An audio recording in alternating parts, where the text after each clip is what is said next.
I'm Vikash Kaul. I am the Chief Technology Officer at Epic Brokers. We are a insurance broker.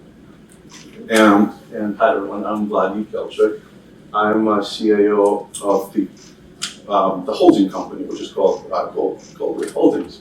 And Epic and GenCap, Epic is retail, GenCap is wholesale, are two insurance companies that report into me.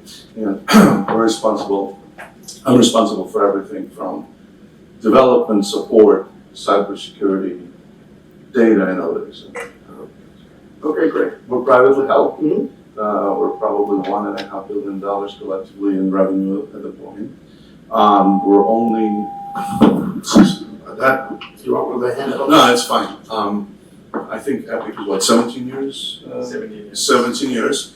They never expected the company to grow as fast as we've done. We have been, and we grow both organically and inorganically. Which is important for the conversation when you think about the type of companies, small agencies we're acquiring that may not understand policies, procedures, AI, and they're coming into the bigger organization and they don't know where to start. So just keep that in mind as we have this conversation. Okay. So over the past year, how has your role as technology leaders shifted? Maybe from, like I say, being more of a gatekeeper to maybe being something else? How would you characterize the role today versus a year and a half ago? Like a fireman crew. Yeah. Sometimes. Yeah. Why don't you? It's a spectrum, right? As you mentioned, is gatekeeper. I would say that yes, as part of our roles, we have to be gatekeepers as well, but that's not what we typically lead with, right? So we would typically lead with the idea of understanding where these things are coming from, because majority of the stuff that is coming from the business, there is either a pent-up demand for something, or there is a lot of background to what's coming into your door as well. So I think having an open mind and understanding what exactly is the business that is bringing these capabilities to you, what is it in it for them, why are they asking for it, is critical. So being thoughtful around that is important. Yes, sometimes you do feel like a cleaning crew as well, because people get ahead of themselves, and then you have to clean up the mess as well once in a while. But that's less often. Yeah, we see ourselves as partners with our business. I joined the firm almost 7 years ago, and my previous experience, unfortunately, I've seen the sometimes not so good relationships between the business and technology, friction, and we built the organization. And Vikash worked with me for many years even before we came to this organization. So we've seen the ugly side of that type of relationship. So we said right from the get-go, we're not going to do it here. We're partners. We listen. We don't necessarily dictate. We bring compliance into the discussions as well, in legal. We want to be advisors. We want to hold their hand and explore solutions together. We never put ourselves above the business. We're there for the business. We're there with the business, and they understand that we are partners. That tends to foster the relationship where they come to us for solutions rather than do something in the background, although it does happen anyway. Was there any moment, I guess, since the last summit, which was 15 months ago, was there any moment where you're like, this is changing, this is becoming real, that I need to get out ahead of this, or I need to lead the business, or was there any moment or an event, something that occurred over the course of time that shifted your perceptions around, this whole AI thing? I think every day is a shift for us. The change, the pace of change within AI and the whole paradigm is amazing. I've never seen anything like this, and I've been there since the JCL and TP2 days of mainframe, right? So I'm dating myself right now. So we've never seen anything like this. The shift is unprecedented, and we're just at this point we're just trying to stay.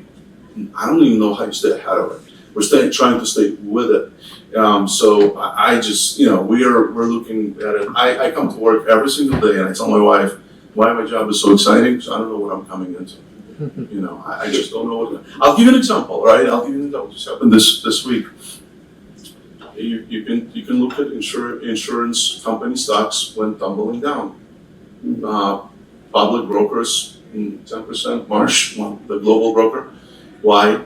Because some company was able to write the first ChatGPT insurance placement. Yeah. Right. And the market reacts, and it's a hype. And there's 50 emails in my inbox from all the executives across the organization. The world is coming to an end. Slow down. Our job is also calming them down. So paramedics is probably another answer to your question. Sorry, go ahead. Yeah, no, I completely agree. It's changing every day, but I would say some of the items that have made a difference is when you have people who have been in the industry who have struggled with using Zooms of the world, using Teams of the world, coming in excited to your desk or to your office and talking about how they use Copilot to solve a business problem. That's when you start seeing that there is an element. This is real. Like people are catching up to, which is a great thing to be completely honest. And then you have the other side of it as well, which again is another thing that happened recently. Is there is so much information out there, right? And people are what I would call becoming citizen developers without really any guardrails around them, and just because there is so much information out there, they think they can do anything. So that's another piece where I would say for me personally or for my team, I'm saying this is like a change management moment for us. It's like how do you react to that? How do you react to that? Yeah, that's an interesting question. That's something that we're trying to answer ourselves. Is how we have to transform ourselves, right? Because the expectations are changing. When you have a life insurance broker who has worked purely on selling life insurance for the last 30 years, over the holidays teaches himself JavaScript, uses Claude to create a risk model and actually publishes it on the website and says, go use it to everyone. You're like, okay, it's not, I can stop him, and obviously you have all the reasons from a compliance perspective, but then it shifts the narrative on your head is that this is going to happen every day. Yeah, and before you say why is he able to publish code on the website, his wife is is administrator of the web. This is what I'm talking about. Small agency acquisitions. We acquired their company. It's a family business. Insurance is a family business. So this is where you get some of these behaviors, and you try to be nice, and you try to work with them, and we pulled it down, and we explained, and he laughed, and I commended him on being innovative. But I said, let us take a look at what you've published out there. There's risk involved. Do you think he's going to do it again? Absolutely. Were there other instances where the business kind of got ahead of themselves that way that you can point to? Yeah, that's one. We're seeing more and more of where, because there are just so many services that somebody mentioned, right? There's right now for you to catch where products that have AI built into them is practically impossible, right? Because there's so much embedded in it. So yes, there are business users who have gone in and started using capabilities without telling anyone to bring customer data into the platforms. But then you come back, look at the service and look at the value proposition of the service to them, and you're like, maybe I would have done the same thing if I was sitting in their chair, because it's giving me that instant gratification that normally would not happen, right? So yes, that has happened. We have people who have gone on to things like Lovable on Google AI Studio, created applications and started working on them. In several cases, they brought us in the prototype stage itself, saying that they have done this, now what do I do with it? How do I truly take it to the next level, which is great. But then it's how do you change yourself to be able to react to that? Because there are two ways that I look at it, right? So one is there is an element of instant gratification, so you have to respond quickly to that. But then there is this whole element of the ability to keep changing this stuff every 5 minutes, We, which doesn't fit into your traditional software development methods at all. So how do you react to that? yeah, I mean, we pride ourselves to be an innovative employer. We welcome innovation. That is taken sometimes out of context, and folks are going out there, especially we're seeing younger folks that are coming out of school. We're anticipating that, we accept that, and what we and are working on is creating a framework where they have a playpen, where they can go and develop these type of solutions, but bring them to us, develop them in our framework, bring them to us. Let's make sure we operationalize them through governance, through legal reviews, through security reviews, and all that good stuff. But fighting it and just pretending it's not happening, it doesn't work anymore. Yeah, I mean, those younger, somewhat fresh out of school, they don't know, like we're old IT. I'm a COBOL DB2, TSO, ISPF, JCL programmer. I mean, that's how I got mine. That's how I got. You forgot QMF. And VSAT. That's where I got my start, right? Like we were told very strictly what we could and couldn't do. These kids coming out, these young adults coming out, they don't know what they can't do. Right? We had a workshop here last month, and at the end of the day, it was a bunch of case studies, and they presented their case studies, and there was this one, again, young adult who had just started the workforce. He's like, do you want me to show you the website, for this AI agent? And he had built, he's lovable, he had built a website for it. Like, show us actually how it works, right? They think differently than we do. They are taught, the universities here are taught. Why are we leading the world in innovation? Because of our education system. It promotes innovation. Yeah, that we're not just textbook smart. We go out there. I mean, the Zuckerbergs and the Blair Brins and all these innovators that are out there creating solutions. They leave schools. Why? Because their brain works differently. We're fostering that type of an environment. So expect the newcomers to our enterprises to be like that. I mean, looking back, hindsight 2020, that whole thing, was there anything that you thought would have been harder that turned out to be easier, and conversely, something which was, that was actually easy to do that you thought would have been harder to get your head around in the organization? Yeah, I think, we've been through major transformational projects in the organization before, and we always know that technology adoption is a challenge. But I think we underestimated how difficult it will be to climb this hill. We have, like I said, younger colleagues in the organization who are pulling at us and want us to go faster. And then we got some of the more senior folks who've been doing this for a while, are very accustomed to the way they work day to day. They listen. You get the eye contact, you get the nods, and they go away and never log into or adopt a solution. So that's, I think, one of the challenges that we still are working on. We're getting better, but we got a long way to go. What's your view?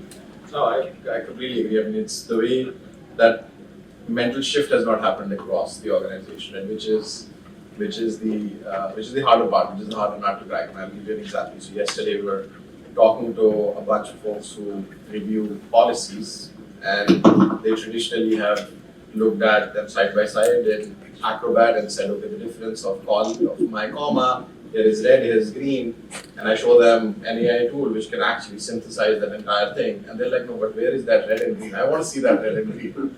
This is fine, but where is that red and green? So that just kind of tells you to a degree, what you're fighting or what you're up against as well. I would say fighting, because there is a rhyme and reason to what they're doing as well, and they've been doing it for many years. So change management and change in behavior is one of the hardest things for sure. Without a doubt, people. It really comes down to people. Again, looking back, hindsight being 2020, was there some use case or technology or idea that you killed, that looking back you would have you're now thinking, hey, maybe I should have actually tried that in the organization, or conversely something which said, hey, that's a great idea, but didn't actually reap the benefits that you would have thought? cannot put my finger on anything we killed. We were very open to reprioritization. Murray is probably one of the best ways that I can answer this question. We have folks coming to us with different ideas, and some may be more narrower to their specific line of business versus benefiting the overall organization. So we reprioritize it. We say, no, hold on, we'll get to that. There's bigger, bigger, so more impactful projects that we're working on specifically to AI.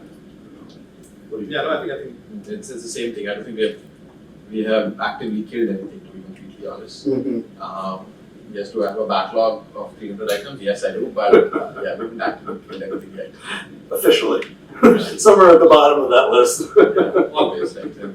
We always hope we can go faster. Right. Faster. But the reality of the situation is there's a long train behind me that I have to make sure that goes faster as well, including investment, including legal, compliance, and and business owners who take responsibility for that. One of the things I keep saying to our business is, look, guys, we'll deliver solutions. You got to use them. You got to use them. Speaking of legal compliance, I mean, insurance and pharma are probably two industries where legal and compliance are very much embedded in the process. Have you found yourself, because of AI specifically, getting closer to legal? Oh yeah. So I used to probably talk to our chief risk officer, compliance officer, twice a week. I talked to her 2 to 3 times a day. She just texted me about 4 times during this meeting.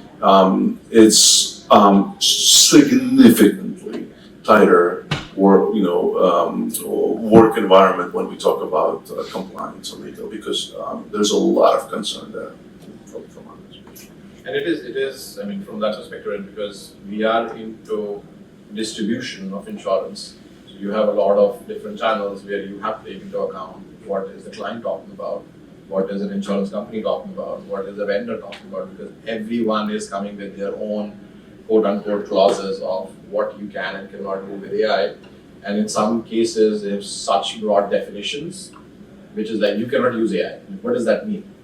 In today's day and age, what does that even mean anymore? But you will get into a conversation with a lawyer on their end. It's like, this is our clause, deal with it. It's like, no, it's 2026, it doesn't work this way. You have to define certain things because it's everywhere. And even educating the legal and compliance folks on the terminology of AI and some of the concepts, which we just learned yesterday, and now we're going to teach them, is never ending. Likewise, what about the rest of the C-suite? Are you closer with them specifically because of AI? We've been very close with our C-suite right from the beginning. I'm their first CIO, so we have a very tight governance and participation of C-suite folks in what we're doing on the technology side. In fact, the president of the company, who's on the board, provides technology updates to the board, and we were able to educate him over the years on technology, on AI, and he is the biggest proponent of what we're doing. So is our CFO. He's a younger, innovative gentleman who understands the benefits of what we're trying to do, technology, AI, automation, and everything else that we're pushing. But at the same time, it's not a free rein. We have a governance process. We got to create business cases. They make it less bureaucratic. That's one of the things that we're trying to avoid from our previous employer, where it took me 9 days to come up with a solution in 9 months to get to the governance. But yet, the pockets are not as deep, so a lot of thought and a lot of, I don't want to say scrutiny, but business case validation goes into that discussion. Have you reorganized how your teams work, specifically because of AI? Do you see a difference in, from an IT, from a technology perspective? Have you guys looked at AI as a big enabler, and because of that, we have to shift what the traditional roles are, what the traditional teams are? I think we're in the process of that reorganization. I have one gentleman that pretty much my AI evangelist. hand-to-hand combat, taking the non-believers and converting them to believers is all he really does, and just kind of monitors the metrics of adoption of AI and reports it. But this is just the beginning of where we need to be. We need to disrupt ourselves. I'll let Vikash talk about what he thinks where we need to do in his space. So I mean, that's one of the pieces that we are going through, as I mentioned earlier as well, right? Is how do we construct solutions itself, and what is even the inception point of solutions that is changing itself, right? What do you mean by that? So traditionally, you would have a business user who would come to you and say, "Hey, okay, I want to solve X. Let's spend a month trying to understand exactly what you're trying to solve. Let's write user stories. Let's do wireframes and all of that stuff, right?" That happened, and then you went to the next stages of actual development. Now you are dealing with people who are practically coming with ready-made solutions. It's like, this is what I want it to look like, so just make it happen. Without obviously, I mean, there are obviously a lot of additional thought that needs to be put into it as well. So, but your starting point, I would say the starting point itself is shifting. So how do you make sure that when your product owners, your business analysts are engaging with the business, they are also educated on exactly how to deal with this new paradigm, and actually convert their own skills so they are more AI native in terms of how do you understand business needs and stuff. So that's one piece of it. The second thing, and I have this constant conversation with my team as well, we're trying to come up with an AI SDLC. So what does an AI SDLC really mean? In my perspective, the principles are exactly the same. To be honest, to a degree, I would say it's becoming much more easier for you to now follow the principles, which traditionally was not as simple. You had slippage in that happened all the time. But how do we turn ourselves so that we can actually define an AI SDLC process and stick to it as well, so you can create solutions much faster. So yeah, so there will be a change in role. I would say it's not change in roles, so to speak, in core definitions, but how you go about doing your role is what's going to change. I think we have a quick reaction force that is very proficient in everything AI. I don't even know if you can say everything. I don't even know. It's about fishing. Yeah, but we're going to try to get as close to that as possible. So are you guys, as part of the technology leadership, are you looking at competitive set more to see what they're doing? Are the business people on the business side, are they looking at the competitive set? And there's a third part, it's what I call the CEO cocktail party driver, which is a CEO goes to a cocktail party and somebody says, "Oh, we've got that." Are you getting that a lot more? Or they come back and they say, "Hey, we need some of those things." A lot more, and a lot of it is hype, unfortunately, and a lot of cocktail party, CEO of some AI firm that never done insurance will approach our C-suite person and say, "Look, I've been successful. We just implemented and saved this pharmaceutical company, $400 million in operating costs. We would like to do that with you." "Oh, sure. Here's Vlad. Talk to him." And you ask the question, "Okay, that's great. Good job. By the way, what have you done in the insurance space?" "Well, we're hoping you can help us with that." It's like saying, "Okay, all right, I know how to speak English. Can you teach me French?" Because you already speak English, you should be able to teach me French. It's not that easy because it's contextual, right? It's industry specific. So we get a lot of that. We get a lot of. They're all they're all going to conferences. They're all competitors. They're a circle of folks, and they constantly measure us against where we are in the industry. Look, we got private equities that pay research and consulting companies a lot of money to gauge where their portfolio companies and how they're performing, where they are on a technology maturity curve. So they're looking at us and constantly saying, are we in the middle of the pack, ahead, or falling behind? So the spotlight is huge. More so than more so. Oh, absolutely. Yeah. Because it's the unknown. They're all worried. What does that mean in the future? Where are we going? Does our asset, the investment they made into us, is it going to be depreciating or appreciating? And AI and technology is part of it. Right. One more question before we open it up, maybe. So last year, as I said earlier this morning, which was about 2.5 weeks ago. Last year was a lot more about proof of concepts and pilots, and I know that because we built some of those for you. And I think I know the answer to this question. Have you seen that shift to enterprise acceptance? Let's get these out. Let's scale these. How are you managing that process?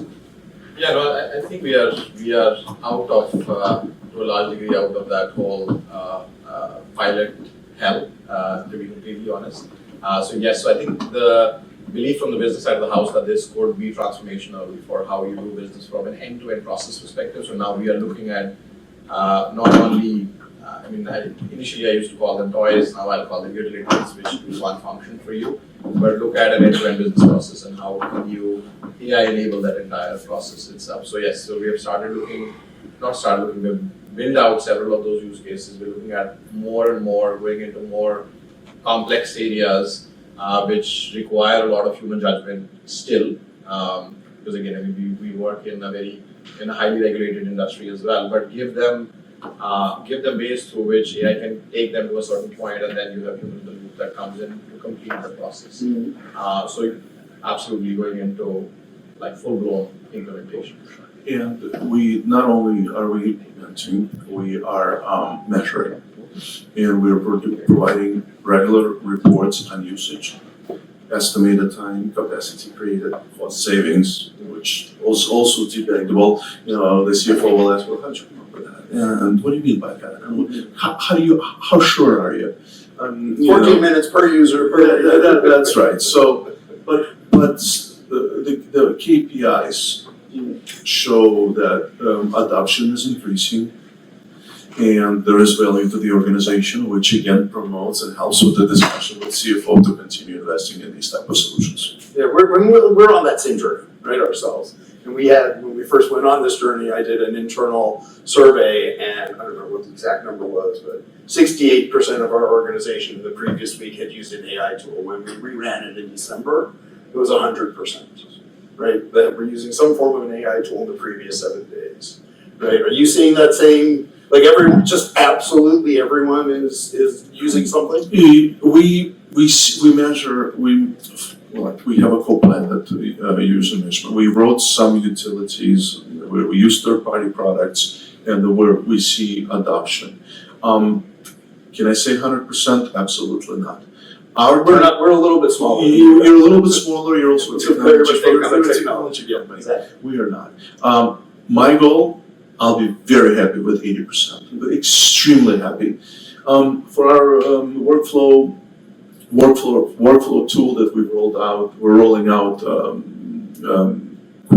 quite quickly now. We're last metric I saw was 57% adoption, which is a little bit higher than when we started, and we just started rolling it out. So, and the key here again, we go to the leaders of these groups of the organization, say you need to promote this. You have to help us with it.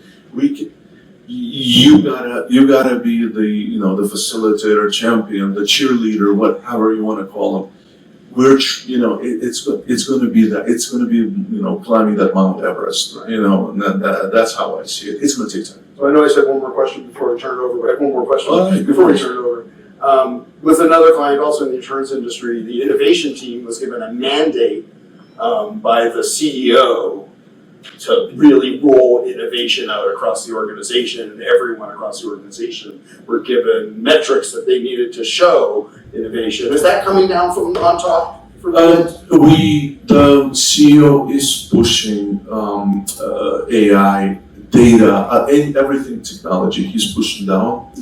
I think you can do better on goals and actual metrics. And actual percentages. I think if that became insurance is an interesting business. It's a legacy component business. It's not the one that adopts technology readily, and we understand that. He understands that. So how do you do that with kind of a white glove approach? Kind of push, but don't scare people away. I think that's what we're struggling with. I think we can be a little bit more aggressive. But again, I'm looking at it from a technology. All right, do you want to add to that? No? Any questions out here? Nothing? No? Oh, wow. So that was awesome then. So are you focusing then, I'll ask more questions, I have lots more questions. Are you focusing more on processes, on things like underwriting, like where are you focusing like the AI? Because like I said earlier this morning, explain to an insurance commissioner for a state that doesn't understand technology how this underwriting engine is working when you don't know how it's working. Yeah, so I mean, from our side, we are in the distribution business, so we don't do any underwriting, the actual underwriting. So there are two very specific, I want to say, areas that you focus on, right? So one is obviously around anything around operational excellence. So where we have our core business processes itself, and so applying AI to your day-to-day service that our people do for our clients, which is a huge part of the work that our people do on a daily basis. Applying AI on the back office side of the function, which is also critical, right, on the finance side of the house and the accounting side of the house. So when you look at from an operational perspective, those are the two areas that we are heavily focused on. And then the second element is growth as well, right? So what can we give in terms of AI tools to our salespeople to essentially be able to, I shouldn't say discover, because in our industry, it's still highly relationship-based business. But for you to be able to be more educated on the leads that you're working on your clients, on your prospects, to give you more real-time information on what's happening with them, because that personal touch point with the CEO of the company, the risk officer of the company, the HR of the company, the head of HR of the company becomes very, very critical with respect to the long-term relationship that our folks have with our clients and the stakeholders, right? So those are, I would say, that's the breakdown in terms of the areas that we are focusing on through, general technology, but AI specifically. Yeah, and that's the meat of our business. However, we are not forgetting about corporate functions, and we're creating chatbot capabilities that services our business, that for queries, questions that come into IT, security, compliance, HR, all of that is being handled or can be handled by our chatbots that we've created. All right. Looking forward to next year's summit. What do you think the change is going to be? Well, the change will definitely be we have to roll out the platform that we're in the midst of rolling out. We're about 25%, 30% done. I think that's going to be a big win for us. I think we're going to definitely bring forth a lot more or several key workflows that we want to deploy across the business. I hope to sit here and say that maybe we're going to be up to 70% adoption next year. I mean, that would be a year from now. That would be a really good goal. I would say we would have launched the first AI broker, but might be a little aggressive. A little aggressive. What about roles within IT? Do you see a shift to new types of roles, new types of skills that you're looking for from a hiring perspective? Absolutely. I mean, we need to make sure that we bring folks who are very experienced in the AI vertical. 12 years of AI experience. Yeah, absolutely. Although somebody said to me, Vlad, AI's been around for 20 years. I'm like, well, I must have been fell asleep. But yeah, the skill set is very different. And I think the other piece that we will be focusing more on is bringing in people who essentially have a strong background in training and education, right? And so the change management element of it as well, because we have to keep pace with as solutions are getting created. How do you educate people on what's the best way to use them?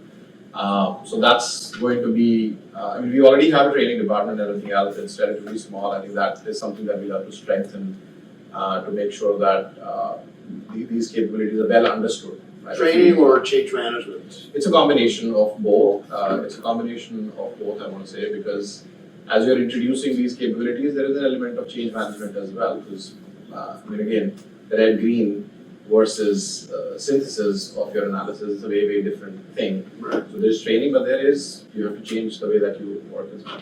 And critical thinkers, visionaries. That's the type of people I want to attract in my organization because we're just touching the tip of the iceberg here, and Right. we need folks who can dream. Okay. Last chance for questions. No? All right, well, thank you guys both so much.